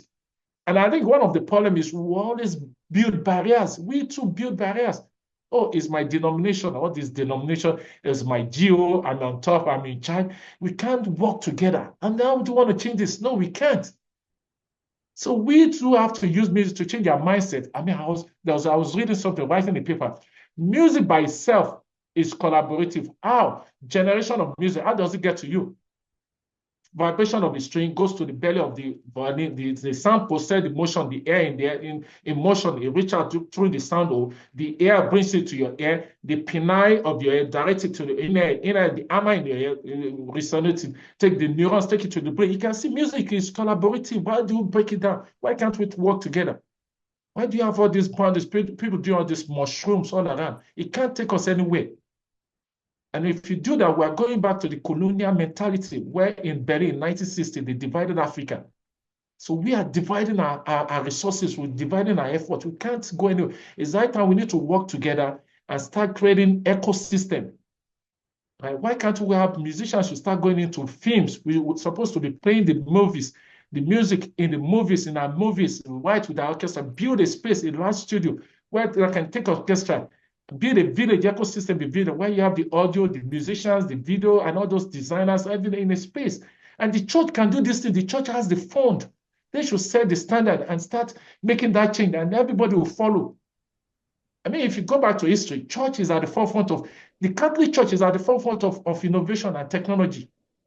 So why is our own church now lagging behind? Now becoming so celebrating mediocrity? You see people in the music department, the director, you know, that doesn't have, you know, enough training in music, all these things. So I think to just support your point, this thing is a lot of work. And both people in diaspora, both people at home needs to work together. And the system in our people at home needs to create intentional, you know, study history and break the rules, make things happen. Yeah, okay, thanks for Mr. Awonuga for that question, and thanks, of course, to our own Mr. Titus for the very, very, very, you know, important response and the insights. So I think we have another question here. Yeah, we have Mr. Kolawole Ganikale. Can we have you, sir? Can you unmute yourself? Thank you. Wow. Well, good afternoon, everyone. My name is Kolawole Ganikale. the speaker today, how do I even start? I feel your pain so much. It's as if, you know, I identify with how you have agonized about this issue so far. You've addressed the ecosystem, colonial mentality, history, pedagogy, technology, practicality of, impracticality, or is it practicality of raising a national orchestra, the problem it has faced in Nigeria. You've said so much. You've opened a can that's that's full of so much that, you know, if we have to address it, it takes a lot. You've mentioned about the organizations, the institutions that we have in Nigeria, that instead of being united are divided because of money. You see, and it takes someone, because I started right from the beginning, and I read a little of I heard a little about your humble beginning and how you get to where you are today. So it takes someone with your kind of beginning to have this agony, to have this pain today. And I really appreciate that, you know, so thank you for this, you know, the compelling point about integrating computers into music education to foster creativity. The need to empower our young people with digital tools is very urgent. Well, it has been for a long time. You know, yeah. Having said this, I'd like to gently shift our focus a little bit from just how we teach to what we are teaching. What are we teaching? I mean, when we consider that Nigeria, after decades of effort, still lack a viable national orchestra, and that failure, I would argue, is not due to lack of talent, like you've rightly pointed out, or it's not even due to lack of technology. But I would say it is a lack of cultural clarity, meaning that we have not yet defined on our own terms what a truly Nigerian orchestra looks and sounds like. Milson, that you've noted, is doing a great job, but this is a battle. What you're organizing about now, I'll say it's a clash of what was, what is, what should be.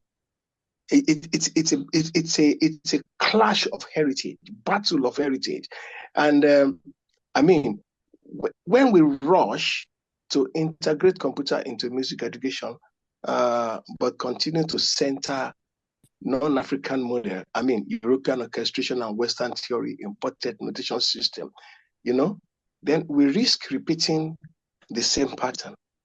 That means we are digitizing someone else's tradition, not deepening our own.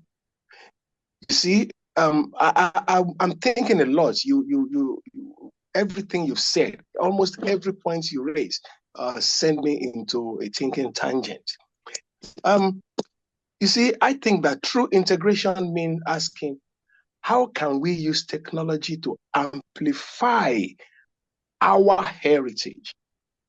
That is, like, let's say, the tonal language of our drum, the tonal languages of our drums, for instance, the multi-part harmony of our folk tradition, the rhythmic intelligence of our indigenous ensembles, which you, the speaker, also are a part of growing up, as you have explained. You know, when you are describing the way the Lumole drums of the churches, the way they all call and respond and, know what they have to do and all that. Those things are cultural. You know, they are unique to us. Imagine if our our national orchestra was not a copy of the London Symphony, but let's say it's a profound fusion of goje, ekwe, gaita, even electronic recreation of traditional sounds, composed, conducted, and taught with both cultural and digital fluency. This vision requires us to center our identity first, then bring in the tools. Maybe the real challenge isn't just digital integration. Maybe cultural restoration, and I believe that once we reclaim the content, the computers will have meaningful work to do. I mean, there's so much that I want to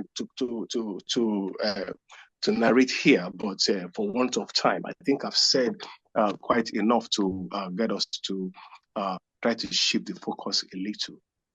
Yeah, thank you.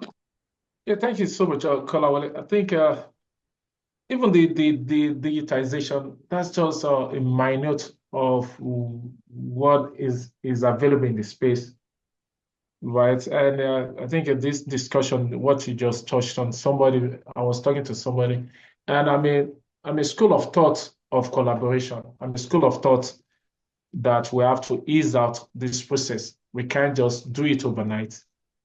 Right. I mean, school of thought of collaboration with the African element, with the external element. Why? Because we can't, as we're trying to move into the future, we have to move into the future with the spirit of togetherness, right?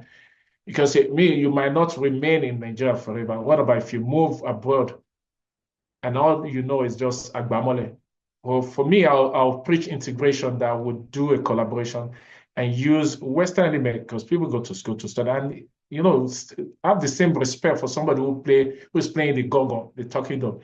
I mean, recently I'm writing a music, a string quartet, and I'm thinking about the Igbo flute and the Igbo, this big gong. What is it called? I don't know what it's called. Yeah, they are big gong, they are big agogo. So I was writing a string quartet for the that. organe. The organe, yeah. String quartet with the organe. And the Igbo flute, that they blow it and they'll be speaking, saying something. And then when I started, Oja, and I wasn't writing the music using Finelli or using Sibelius, right? I was writing the music using Logic. I was just playing the sound into Logic because I know I can easily transport, because I know all this stuff. Yeah, I know how to move things around when I'm done. And when I start listening, I said, this thing is quite interesting. Then I think so that's kind of like collaboration that I'll preach for. That then along the line, things would start taking shape, because we have to give people these rounded tools for them to function in this age, right? So if you have the knowledge about how the Oja and all those things fuse together with Western instrument, that can help us too. That knowledge can help us and help us. The knowledge can help if somebody playing the gong has understanding about some of this Western notation and all those stuff. He can do better when it comes to playing with other people in their own space. And I think that's what I'll push for. But what you said too is very valid, right? It's very valid that we've not done a lot in bringing out our own uniqueness, our own culture in the space of music. I mean, people are doing it, but what I'll say, we are not doing enough. And we need more people to do that. And to do that too, I think it's going back. The church can provide let's do a cultural sonata, whatever. I don't want to use a cultural night dance, a cultural children's song, all those stuff, and bring all those elements and bring them. I mean, if the kids start seeing it, how they function, they will do, because kids are only seeing it in the TV, they're seeing it in the computer, they just see it as a picture. We are fortunate to be in that space with those instruments, but now the kids of today are not even seeing it. And that's why the church can help bring all this. Sometimes we demonize our own ideology, our own instrument. I know some denomination in Nigeria, they believe Gogon is demonic. Gogon is not demonic. It's the person playing the Gogon that is demonic. Why drum set not demonic? Why Bani not demonic? You have mentioned the issue, colonial mentality. You've addressed that when you were talking. I think we just really have to go back to the root. It's not going to be done. I mean, a lot of damage has been done already. So what I believe we can do, if we wait for this collective effort, we will not move anywhere, because in Nigeria, money is power, and power means control and ego. You know, if we are waiting until all these churches all come together, it will not happen. I think what we can do is somebody like you, somebody like me, and others who have been, you know, privileged to have a decolonized mind, and having, you know, the knowledge of technology and the Western with Western sensibilities. If we begin to make our own inputs, you know, gradually, one by one, eventually, and at the same time, talking to our people here in academia, that the narrative has to change, that we just have to shift the focus. And I think that is the only way. I believe it's academia that can really, you know, have the most impact on this issue that we're talking about. You know, otherwise we just continue to agonize and agonize without putting the work on ground for other people to see and emulate. And I'm sure that at least I'm happy that these voices are coming up. I'm happy. I really, you know, appreciate everything you've said today, and the concept of ecosystem. When you mentioned that, I just smiled. I'm like, okay, this is somebody who really know what is happening, and we need to continue to push this narrative to our colleagues in Nigeria. And we too, definitely, I'm sure you have your plan to come on ground, as much as I have plans, and other people have the plans to come on ground. I know it's not going to be easy, because we know our people. You know, it's not a question of condemning what people are, or what they have been, or what they have worked hard for. It is just a question of saying, look, the fact that something has been going in a particular way does not mean that is the way it should be going. It does not mean that we must continue. It does not mean that we cannot change. And change is very difficult. But we've got to swallow our pride sometimes, you know, and just come back and relearn. You know, you mentioned, in fact, you said everything, but you've left nothing unturned. You even mentioned all the pop musicians and Davidos and all the local musicians and all that. All this needs to come into academia. These are the wealth of resources that we have neglected, and we have to bring them back if we are going to reclaim our national heritage. You know, I think Nigerians have tried, when we were young, I'm sure you can identify with this, when they were trying to have this national music for the NTA television, and they have the Hausa drum, the middle bed drum, the goje, the dondon, everything. Is that kind of a thing. You know, somebody was thinking, you know, but there was no will, there was no national will to push that narrative into education, into academia, you know. And history, in fact, you mentioned everything, going back, you know, talking about history as well. And you just have to start from the cradle, from the very beginning. We have to begin now to talk and write and compose and, you know, push this narrative to put it into the head of the people, you know, into consciousness, so that our thinking begins to change gradually. Well done, well done. Thank you so much. You. Can we have Professor Oladele Kwande, please? Well, good morning, everybody. Sorry, good afternoon, everybody there. Good morning, good afternoon.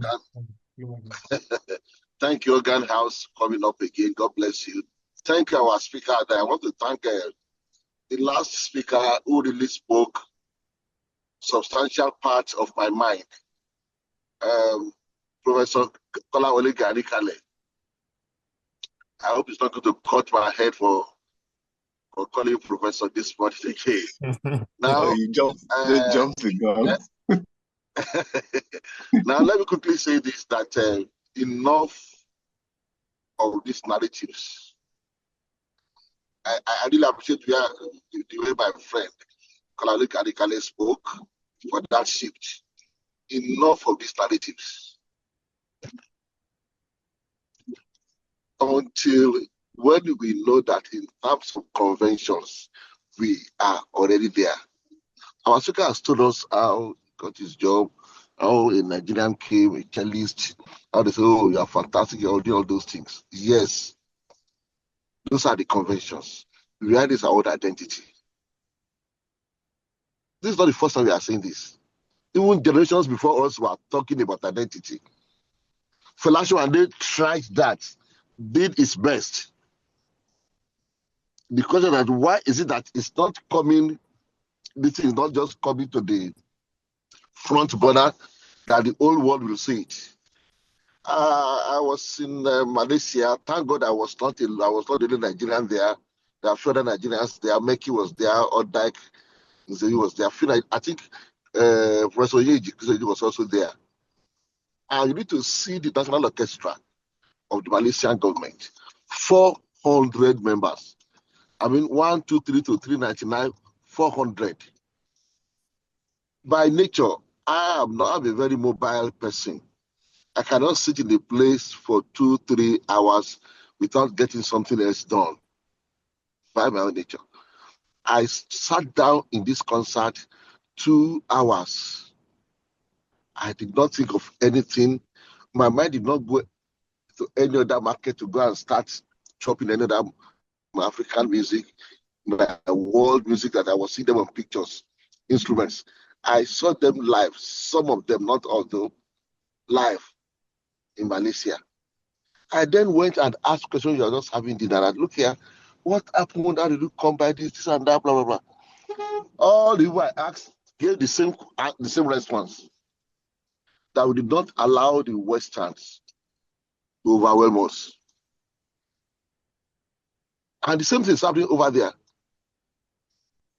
The same weather we have in Nigeria, the same weather they have in Kuala Lumpur.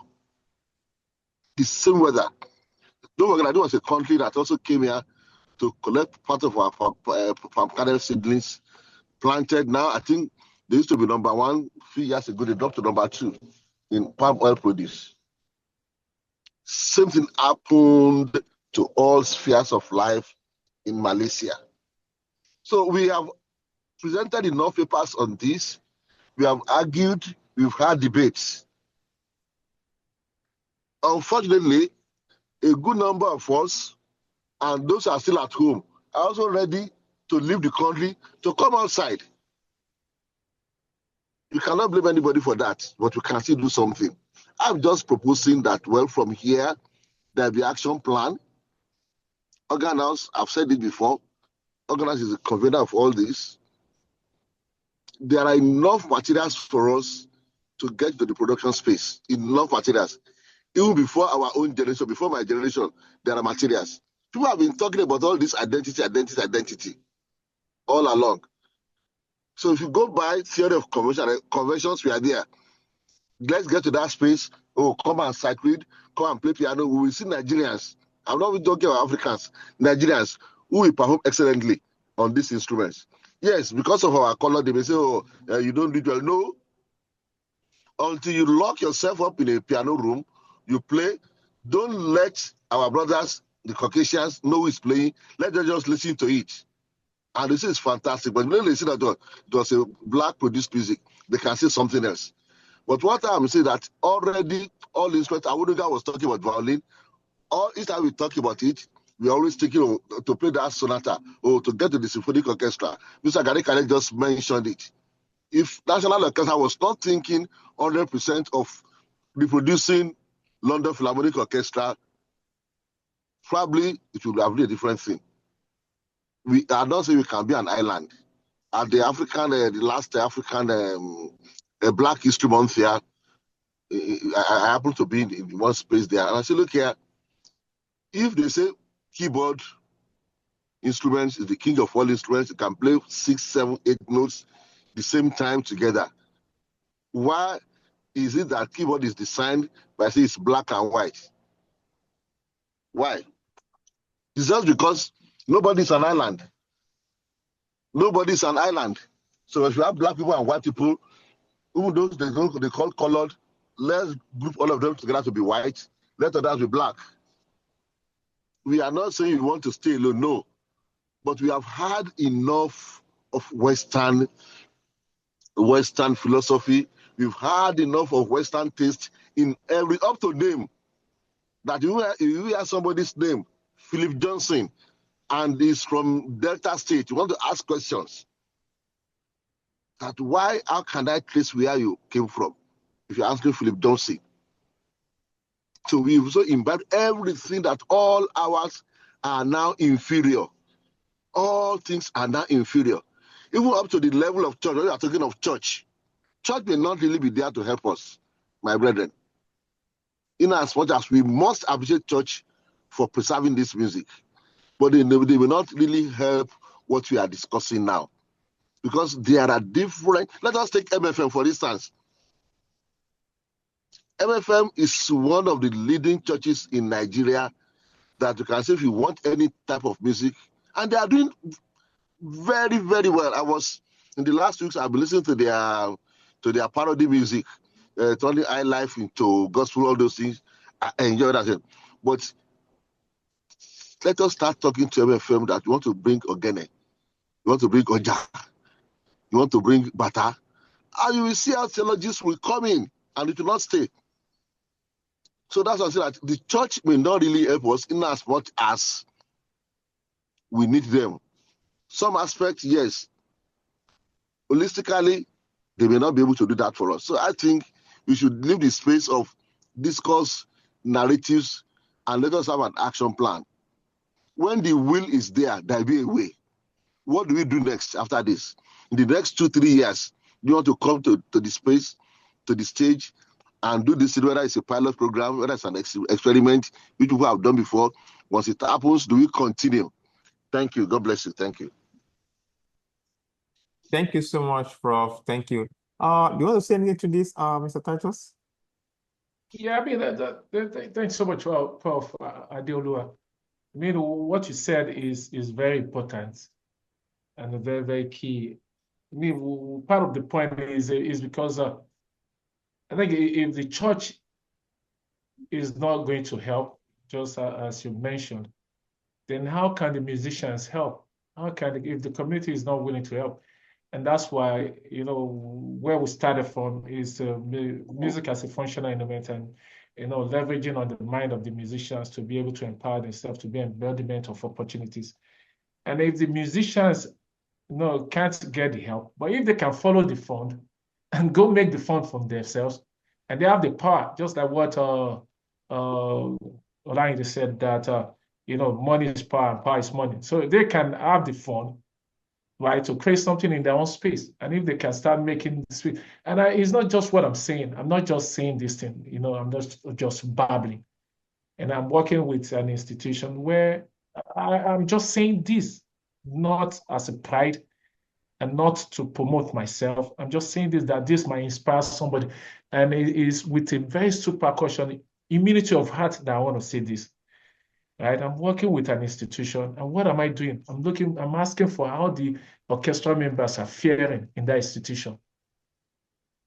And I said, if the orchestra is going to meet, why not give them remuneration? They're not paying me for that.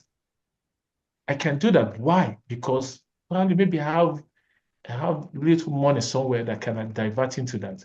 So we are not just talking.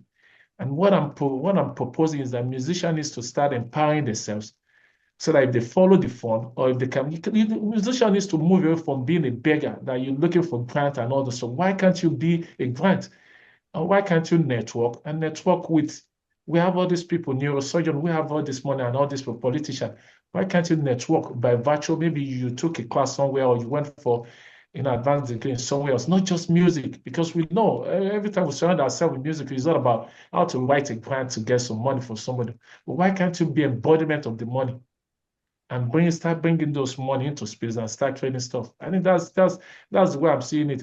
And for the identity stuff, is going to remain there, because why? If you look at our system, for instance, this ethnicity and all those stuff, until when we find a way to bridge ourselves, to be a good neighbor. See, we can talk about all these things. We can go professionally, talk all this terminology, go to sociology, history, music, touch everywhere, go deep, use all these deep words. It's not going to change anything. So how can we be good neighbors, how can we start forming bridges? And that's why I said collaboration. Either with the Western, we will fuse that of this system, and it's not going to come overnight. We have to be intentional. We have to be, taking steps on our own. We have to network with each other. We have to find a way to keep this communication going and do something. Just talk. And anytime we meet to talk, let everybody come to the table and talk about what they're doing for the community, not just talk about all these things. And I think if you start seeing it that way, we start taking steps to fix some of this stuff intentionally. It might be small, but do something. Then we'll be changing the narrative, we'll be changing the story, and we'll be moving towards where we need to be. And without that, I don't see any room for any possibility for any. Musicians will continue to be beggars and seeking for grants from government and from people.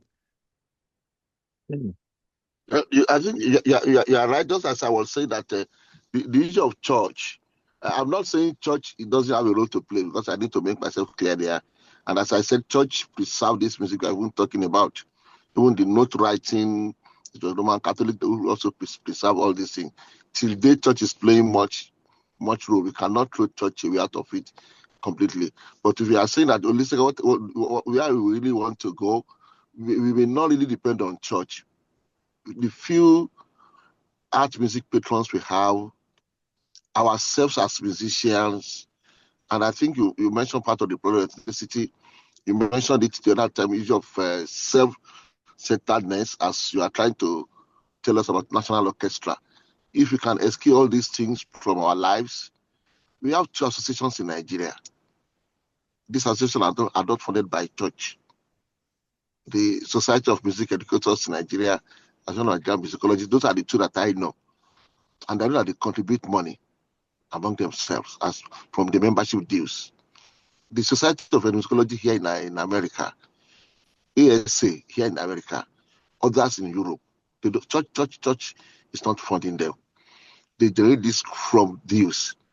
If ANIM, for instance, our Nigerian association could buy a car, could buy a society car of, I don't know, X million, without going to church to beg for money, from music patrons, from membership dues, from all those stuff.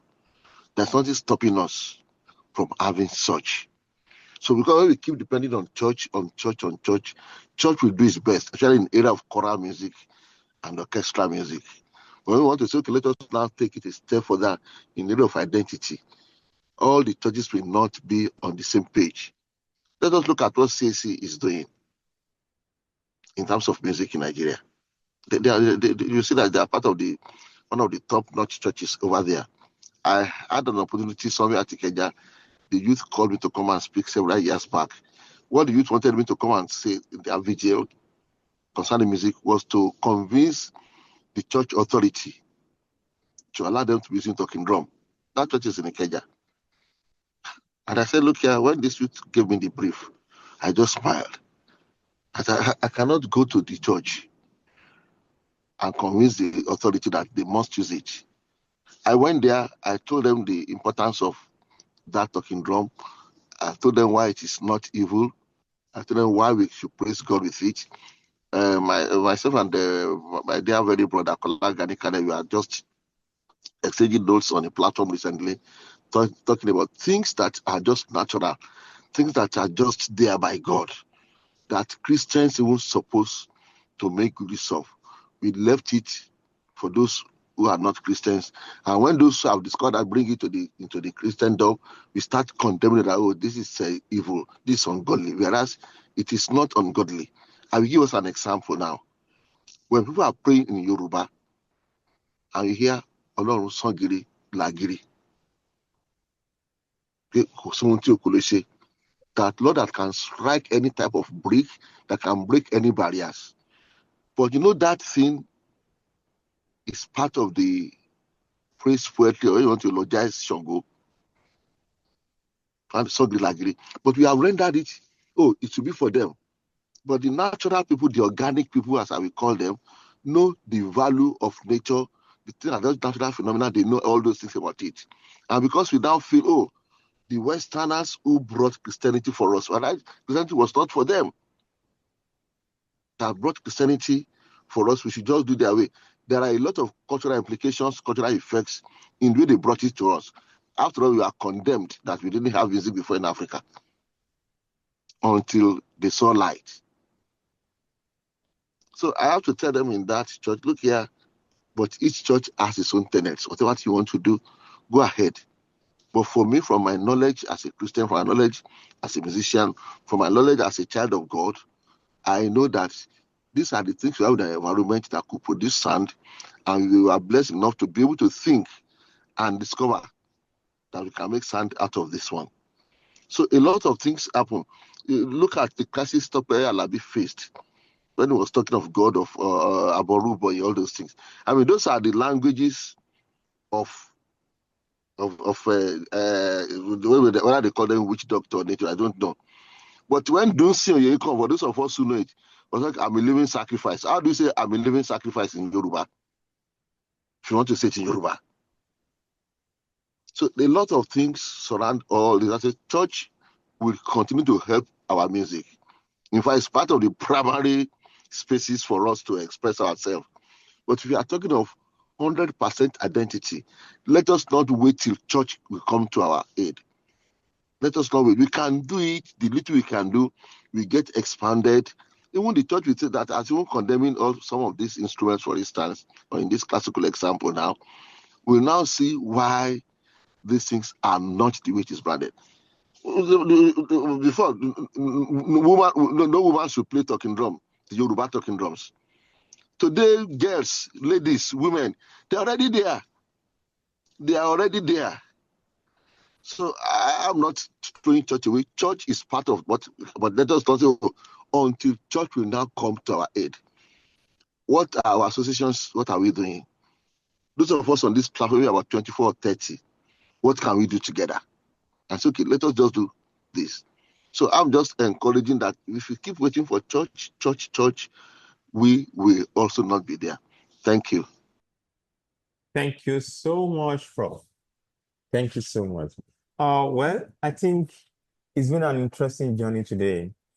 And I can say that I am not only, I would like to convinced, is that the right word? I can say I am refreshed by the conversation today with Mr. Titus, the insight, thank you so much. That's what I can say. Thank you. It's been an interesting moment. Thank you so much, Mr. Titus. Definitely, we are going to have another run for this, particularly maybe in next coming months. So I just want to make that clear because this cannot just end like that. There's a lot that needs to be said. A lot has been said, and it has opened layers of ideas that needs to be explored further.